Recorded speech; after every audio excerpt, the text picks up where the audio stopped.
You wouldn't be nothing if we weren't moving how we were moving. He made you. You mean? Yeah, of course you don't feel. Jesus, man, this not what the life we trying to live though, for real. And they had to shoot the whole car. Ever since Young Dolph was taken out, Memphis hasn't felt right at all. And people in the city keep saying the energy shifted overnight, like somebody flipped a switch. Blocks that once moved normal suddenly felt tense. Conversations got quieter, and everybody started moving with their head on a swivel. Folks keep whispering about non-stop violence, rising pressure, an unfinished business that never got settled, and that talk hasn't slowed down one bit. And now one name keeps circling back into those conversations. Lil Kenny, fresh out of federal custody, and already making noise in the rap world like he never missed a step. To casual fans, it might look like a simple comeback story, but people closer to the streets say that's not even half the picture. This return isn't just about music or streaming numbers, it's about old tension bubbling back up. Tension that never really died. I go to a hardware house, I gotta have a gun because everybody up on who I am, you know what I'm saying? They know who I'm with, you know what I'm saying? They know who I'm always rolling with, you get what I'm saying? So just in the, when people know, Lil Kenny here, Lil Kenny at the hardware house, you know what I'm saying? It just worries. According to Street Talk, Kenny's name alone is enough to heat situations up fast. Some say he's allegedly been stirring the pot just by being back outside, reopening wounds that were never stitched properly. Add in the whispers that people around his circle recently got wrapped up in a serious RICO situation, and suddenly everybody's watching real close. Not just fans, but people who actually move around the city.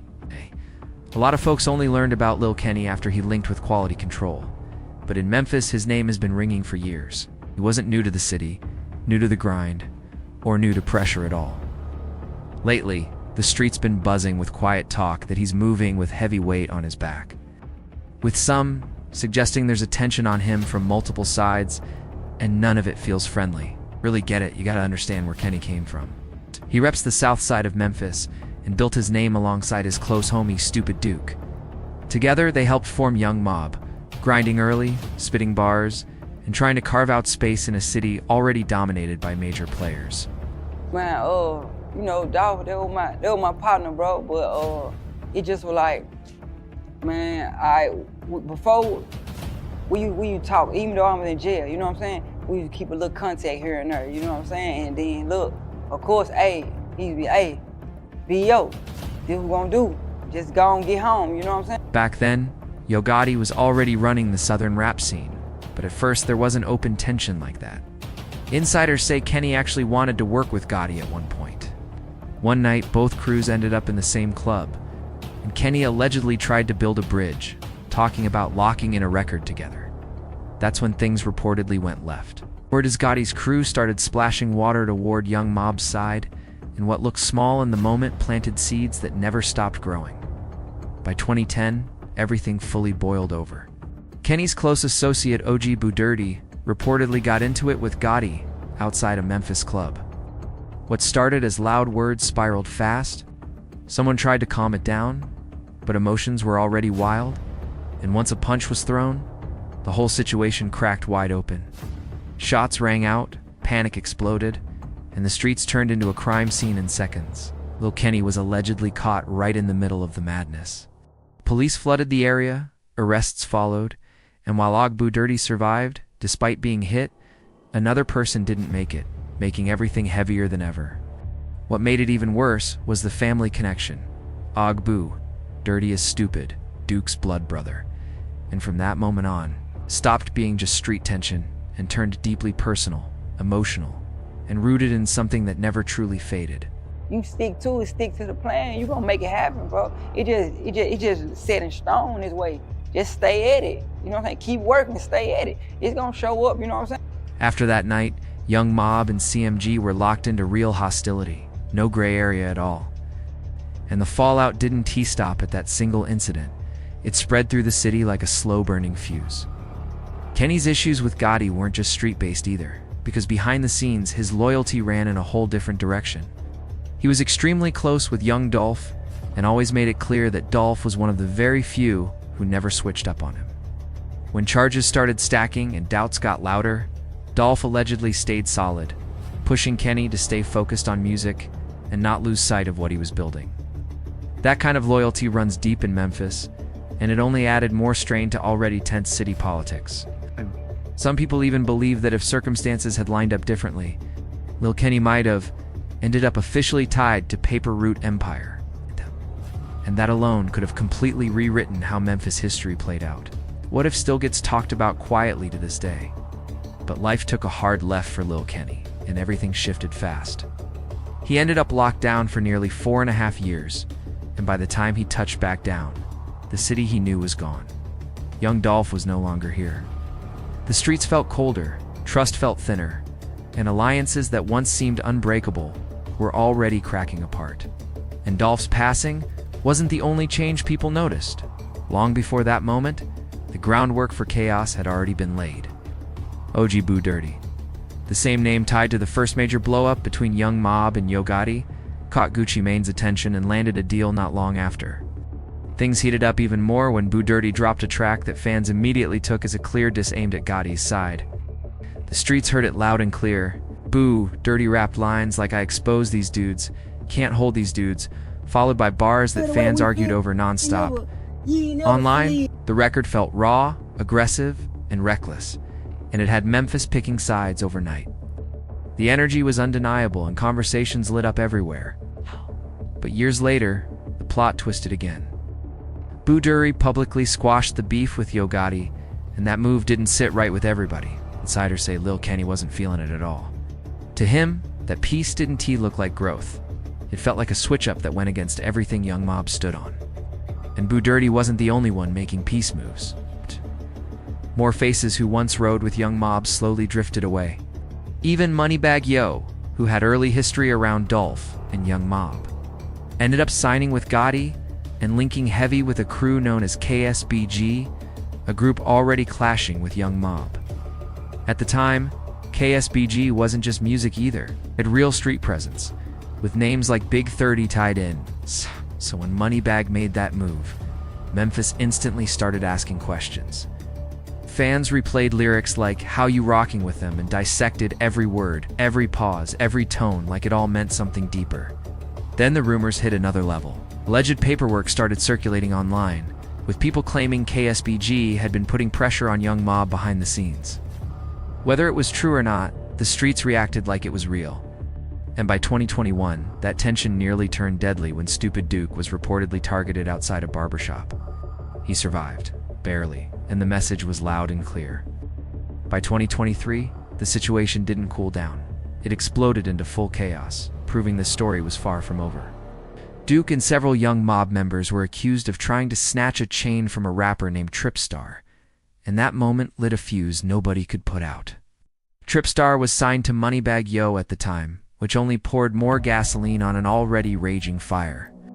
Word is the situation went sideways inside a restaurant, and nothing played out how anyone expected.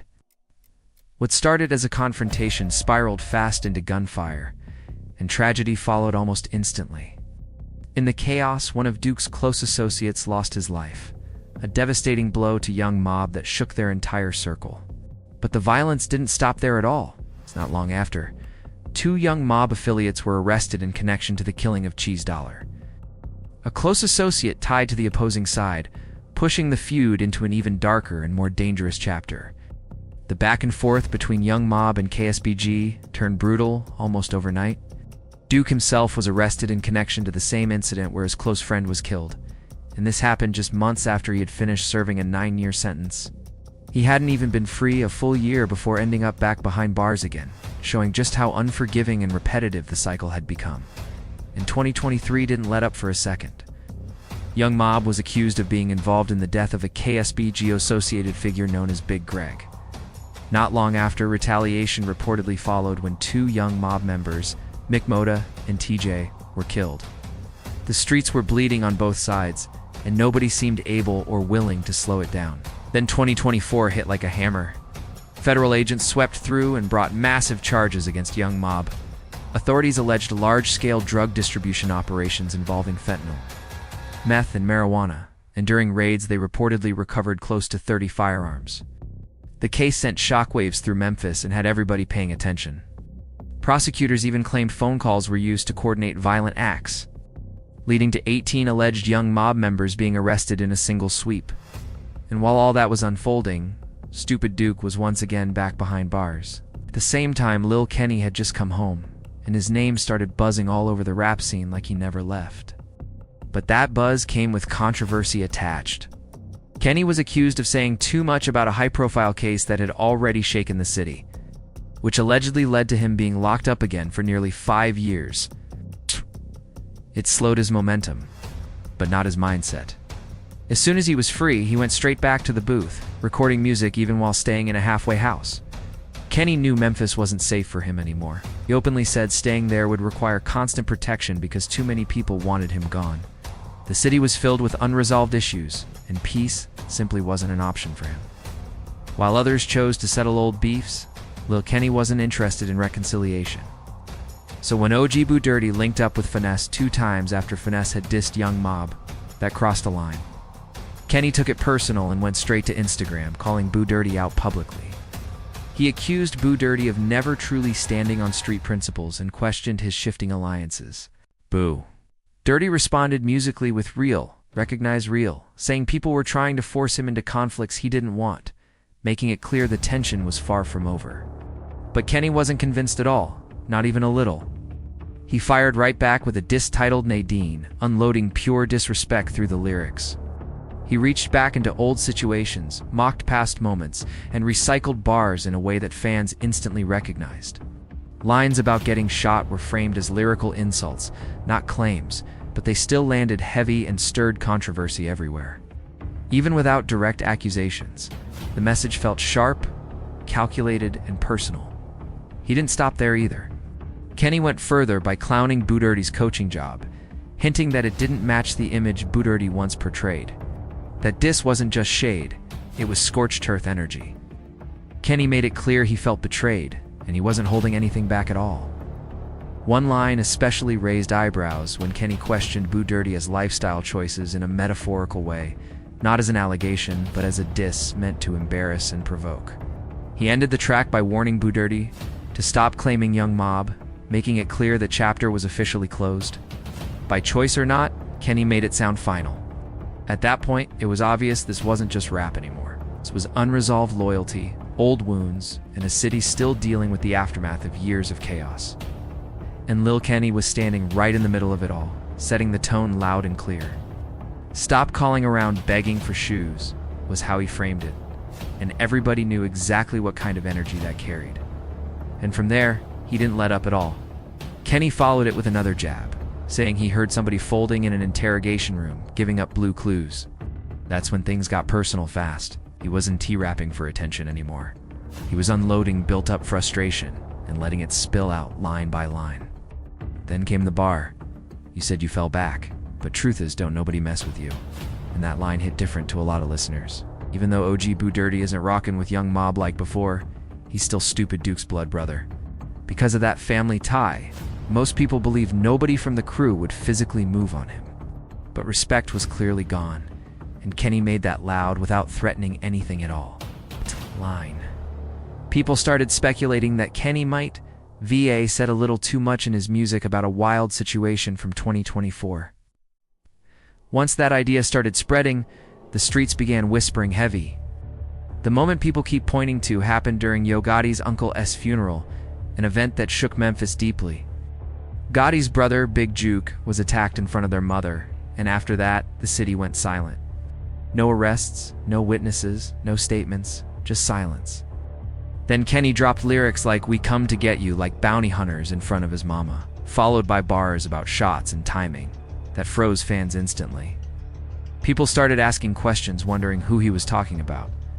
There's no proof tying Young Mob to anything, but the timing alone made folks uncomfortable. Rumors spread fast after that. Some even claimed there was an attempted move on Lil Kenny's manager Chris, described by some online as possible retaliation. None of that was confirmed at all, but the tension was already through the roof.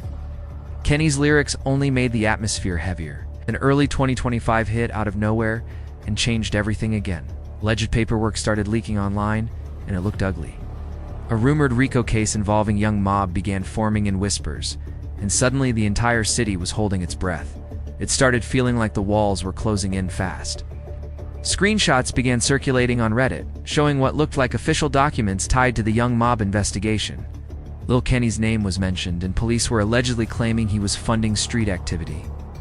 Nobody knows who he supposedly put money on, but the streets instantly locked onto one rumor: Big Grape from KSBG, and that name spread like wildfire. There are multiple versions of how that situation even began. One story traces it back to a RR affiliate named CEO DLE.